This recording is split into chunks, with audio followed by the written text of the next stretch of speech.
You know, they were talking about climate change yesterday, and now we're learning that scientists and researchers are looking at how to change the weather on purpose. That's right. Lasers now could one day manipulate rain and lightning. CBS This Morning contributor Michio Kaku is a physics professor at City College of New York. Professor, nice to see you. Extraordinary seeing Al Gore and Bill Clinton there together with Charlie, wasn't it? That's right, yeah. Yeah, they did not get into this discussion, no. though. But it is fascinating. I mean, lasers, really, to change the weather? That's right. Well, as Mark Twain once famously said, everyone complains about the weather, but no one ever does anything about it.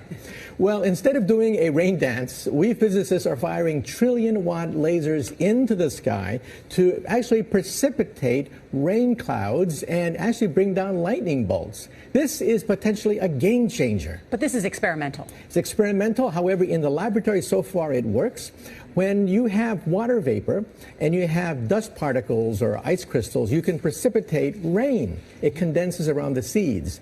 These seeds can also be created by laser beams. By firing trillion-watt lasers, you rip apart the electrons, creating what are called ions, and these ions act like seeds, like dust particles, bringing down rain and even lightning.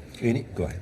Well, this fascinates me in part because, too, I remember reading the stories that China had used this during the Olympics, that the USSR had used this after Chernobyl to create rain clouds. I mean, did those really work then? We have some of these capabilities now? Inconclusive. Even in the 60s, the CIA used this to bring down monsoons during the Vietnam War, to wash out the Viet Cong.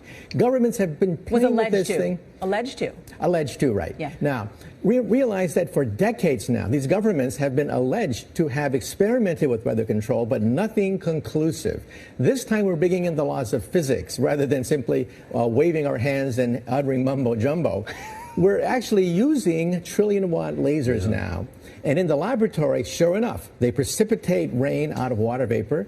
Sure enough, you can actually bring down electricity down the beam. So what does it mean for drought areas that need to have rain for crops? And if they don't have them, there's the consequences of famine. Well, the bad news is if it's a clear blue sky, it's not going to do anything at all because it only takes water vapor that's already in the air and condenses it.